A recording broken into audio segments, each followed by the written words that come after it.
Nah, itulah. Maka kemudian para ahli Yahudi sendiri mencari jawaban. Salah satunya Philo dari Alexandria, itu dari orang Yahudi Helenik, yang mengatakan babi itu tidak boleh dimakan bagi orang Israel karena dia adalah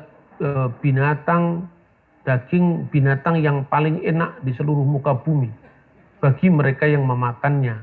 Kenapa lah orang Yahudi itu di tengah-tengah Eksodus saja mereka pada berkeluh kesah, bersungut-sungut. Mereka tidak punya jiwa merdeka sehingga mereka diputar 40 tahun di padang gurun. Karena apa? Mereka yang dibayangkannya adalah kendi-kendi yang berisi daging.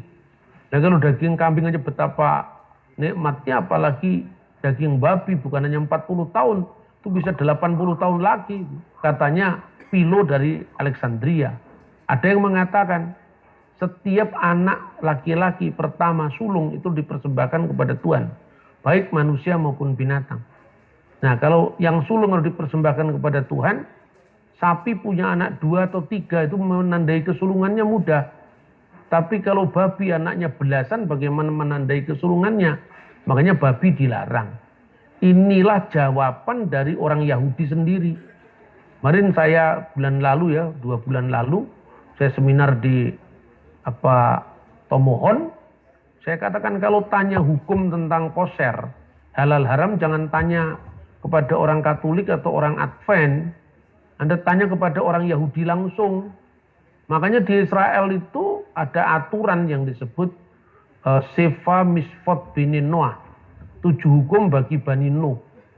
Jadi bagi orang Yahudi mereka tidak makan babi, tapi tidak pernah harus mengeluarkan perda untuk melarang orang makan babi. Bahkan di Israel itu sangat demokratis. KFC yang berwarna merah itu ditulis low kosher, tidak halal. Karena di sana ada misalnya burger itu kan memasak daging di susu induknya, itu nggak boleh dimakan bagi orang Yahudi. Tetapi bagi orang bukan Yahudi ya boleh. Nah, dulu orang Kristen yang berlatar belakang Yahudi mematuhi Taryag Misfot Moshe 613 hukum Musa, itu rumusan dari abad kedua, ketiga.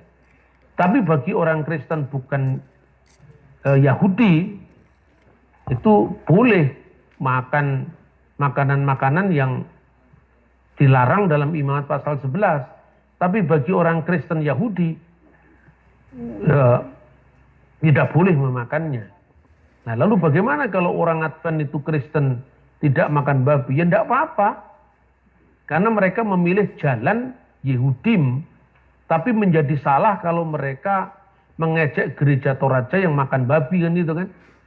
Jadi artinya kehidupan demokratis seperti ini ditanamkan dalam hubungan Goyim dan Israel tidak hanya di zaman Alkitab.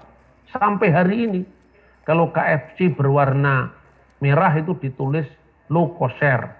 Tapi kalau KFC berwarna biru itu ditulis kosher. Pasti tidak ada burger, susu dimakan sama daging, tidak ada. Tapi itu berdampingan. Tinggal Anda pilih mana, pilih yang merah atau pilih yang biru. Nah, ini mungkin bisa sering kita ulang-ulang ya, untuk model bagaimana kita berinteraksi dengan agama lain.